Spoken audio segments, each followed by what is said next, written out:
And thanks so much for joining us. My guest is Bill Buckby, who is Executive Director of Harry Brooke Park. We were talking last week. I said, I don't know anything about Harry Brooke Park. And I said, you want to be on the show? You said yes, so we're going to learn all about it. That's great. Where is it? Thank you for having me. It's in New Milford. It is a 48-acre nonprofit park, which is pretty rare. Most parks you see are town or municipal parks, right? They're city parks, but you don't see a whole lot that are private parks. We're open to the public 365 days a year. And I want to know all about this park. It's New Milford's gem, yes? Right. It's kind of, we're known as the hidden gem, and within the hidden gem is another gem, being the Hardin House Museum. So there's the park itself, and then within the park, a small museum as well. All right, let's look at a picture that we have. We have a couple of them. So this is inside. We want to call it a mansion? They call it the mansion sometimes. It's the Hardin House Museum. It was a weekend estate for Frank and Elizabeth Hardin, built back in 1941 to 43 is when it was built. So he can come up from the weekends out of New York City. He was an industrialist who grew up in Northern Ireland and wanted a home in the country that felt like Ireland, that felt like where he came from. Inside this house are paintings. We have one painting of a ship that we will show you, and it is on the darker side, and you're busy. There we see one. Now this is a James Tyler. Yes. That's a moonlight painting too, so it actually comes up. We just recently had this one restored, but we will have, it is a little bit brighter, still a moonlight feel to it, and that's an original James Tyler painting. James Tyler is? James Gale Tyler he was actually lived in Connecticut, worked in New York City a little bit, worked in Manhattan, and was a really well-known painter around the turn of the century. You're talking, early 1800s. He was a really very well-known painter. Loved to paint the regattas as well. And Frank, I think, this is some of my research has shown, Frank probably was friends with James Tyler. We have 3 original James Tyler paintings in the house. Kind of seems like it, doesn't it? It does. It seems that way. And the other photo of the ship that we have is one that you have had cleaned up. That one's the first painting that's been restored in the Hardin House Museum in the over 50 years that we've been in existence as a museum, thanks to a recent donation from the town of New Milford's Arts Commission. How long does it take to clean a painting? That one took about a month. Wow. 3 weeks, 4 weeks, somewhere's in there. The next photo is of peacocks. So at Harry Brooke Park, explain this. So Mrs. Hardin and Mr. Hardin both loved animals. They had birds all around. They had pigeons, they had swans, they had ducks, they had a duck house, and they had peacocks. And for me as a kid, when the park first opened, we used to go down there to look at the peacocks. And sometimes we'd stick a French fry through there to try to feed them something from our Happy Meal. But it was always to have peacocks. And about 30 years ago, the peacocks went away. They had passed off, and nobody wanted to do it again. So we just recently revamped the peacock shed. The new facility is almost complete, and we're looking for the spring to bring the peacocks back for the first time in 30 years. So they don't winter? They do. They do winter? Believe it or not, they'll be self-sustaining. They'll roost in the trees for the winter if you let them outside. But we have a small shed for them that's built for the peacocks, and we'll have a mated pair that we're bringing in for this spring. And you were talking about the money that went into this house in New Milford. I just want to look at the plant and talk about how this came to be. Sure. Explain this. So the Atchison Hardin Company was the world's largest handkerchief factory. Which I found fascinating when you told me this. And I actually looked for some, but didn't find any. It's tough. I've been looking for them for a couple of years. And Frank Hardin, his father's name was Atchison, or his grandfather's name was Atchison Hardin. He had a place in Belfast, Ireland. And his father came over here and started the Atchison Hardin Company in Passaic, New Jersey. And that one that you saw in the picture is the world's largest handkerchief factory that was built in Passaic. A different time, because gentlemen don't use a lot of handkerchiefs these days. Absolutely. So tell me more about his family. He had a ton of money. He had money. It started with his grandfather. Their estate in Ireland that was named Harry Brooke, hence the name of the park. That's what I love about Frank Hardin. He wasn't about himself. It wasn't about, let's name this Hardin Park. It was Harry Brooke Park. He named it after his family, his ancestry. And I respect that so much. He was a giving individual, and it wasn't about himself. Never about himself. And Harry Brooke Park is named for the 1,400-acre estate that his family had in Ireland. That was Harry Brooke. Simply Harry Brooke. Now, as executive director, you have a deep love for this place. I do. How did you end up becoming executive director? It started as I was a volunteer. I was helping out I got a call from one of the board of managers that said, hey, we're having a comedy night. Would you host it? And I thought, I've never hosted a comedy night before. What am I doing? Sure, I'll come in and host a comedy night. And then we do a huge, huge haunted trail. We've just finished our 5th year of the haunted trail, and it involves now 9 local nonprofits that it helps. So like every organization, you have 3 or 4 people that are active in this group and 3 or 4 in this group. We put them all together and have one huge event that draws about 4,000 people over 4 nights. And everybody gets a taste of the pie. It helps everyone raise money, and they're all local community programs that this all goes to. So it's a nonprofit that's giving back. It's a nonprofit that works with other nonprofits, sure. What do you, as executive director, how many years has it been now? About 3. 3 years. What do you hope to develop there that is not there yet? Good question. A lot of stuff, I'm sure. It's a lot. It really is. I mean, again, it's a 48-acre place. So think about owning an old house, right? If you own an old house, when you work on something and you work on the next project and the next project and the next, there's always something to do, right? When you have it perfectly done, you have to go back to the first one and redo that again.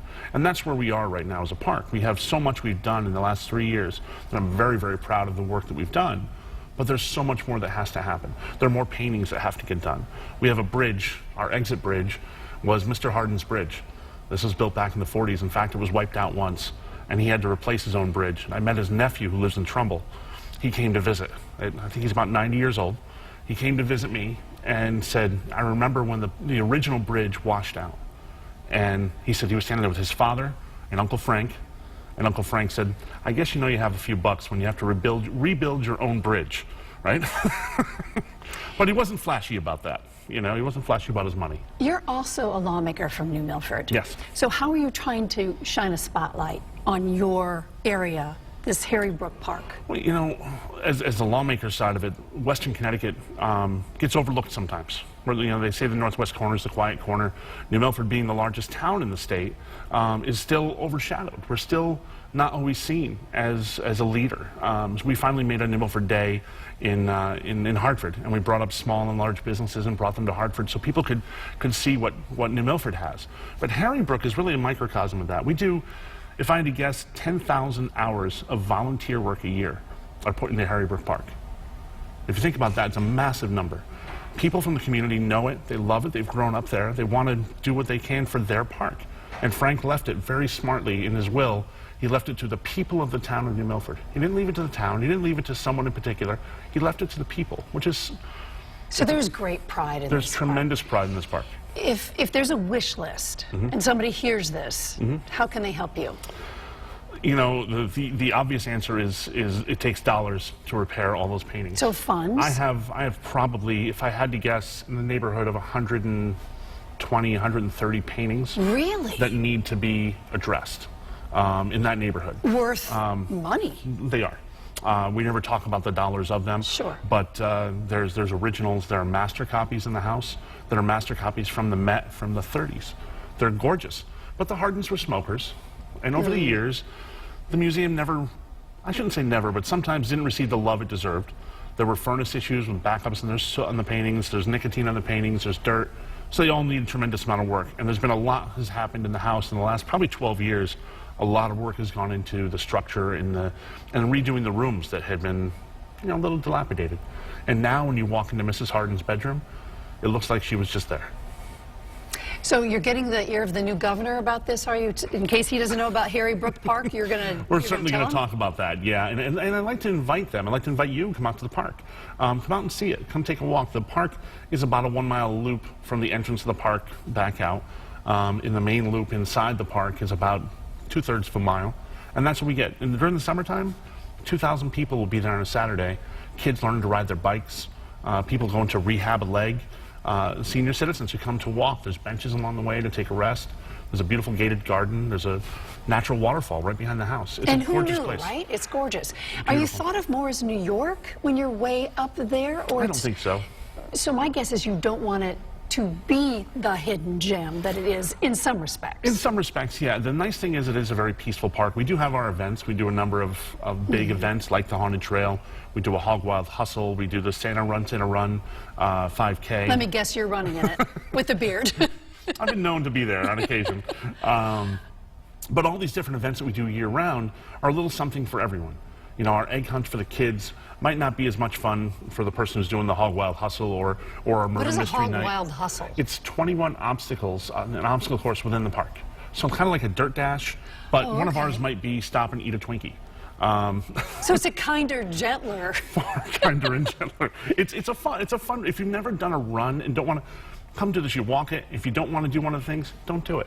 At the end, we always have beer donated by Black Hog Brewery. Because it's a hog wild hustle, Black Hog is always great to us. And you get a beer afterwards, or you have a root beer. And it just becomes, everyone's covered in mud by that point, because we do have a mud pit you have to crawl through.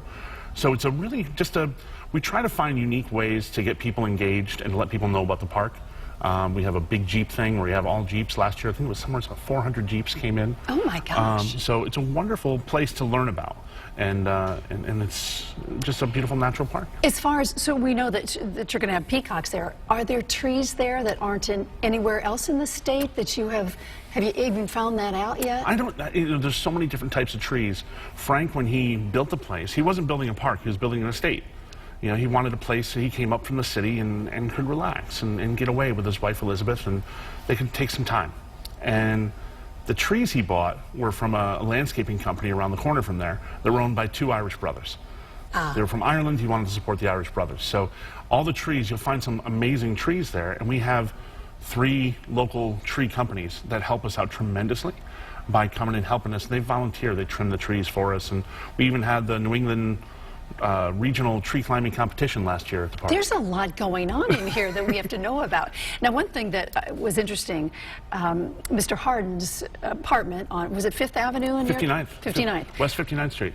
Lady Gaga also owned it and is now selling the place. So who else? There are a lot of movie stars that owned his place. Well, I can tell you, not necessarily, I don't know about the whole history of his apartment, and that was West 59th Street. It's right by the Ritz-Carlton. You know, this is a low-rent district. Yeah, I think it's $22 million is the price tag on the apartment now.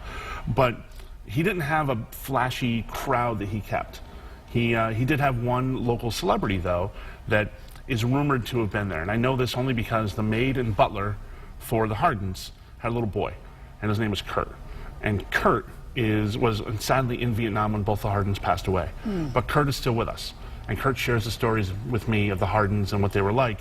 So he tells me of one celebrity who was at the house on a regular basis. And that's someone who lived right in Roxbury, and that would be Arthur Miller. Really? Who married Marilyn Monroe. And they had a beautiful in-ground pool there. So I have this romantic side of me that Marilyn must have come to spend some time with Elizabeth Hardin, another model, who they probably spent some time in that pool. It's filled in now, but we can show you where it is. It's still there. You have to find pictures somewhere. I've found some. Oh, you did? I've found some. There's a risque picture of Mrs. Hardin in a 2-piece. But yeah, there's some pictures. The problem is over the years, things were torn out of books and are gone. I did find one letter that he wrote to FDR. He kept a mimeographed copy of his letter he wrote to FDR.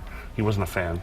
Again, he's an industrialist in this time and did not want us going to war, and wrote to him that we shouldn't be doing this. We shouldn't impose our will on the world any more than we would allow Hitler to impose his will on us. So very bright man in a lot of ways and very opinionated, no question. There's so much history in this place. So much. Bill, thank you so much for coming on and Thanks just for sort having of me. whetting our appetite about Harry Brooke Park, and that we'll make our way up there. Thank you so much. I hope you do. Thanks. Thank you.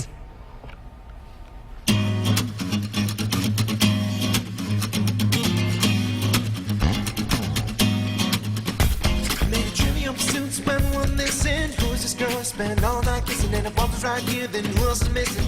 Got a little sidetracked to find myself wishing to find the keys to the door, but it's also a metaphor. Need to keep locked in the grocery store, but mine just to save time. Skip right ahead to the last ride.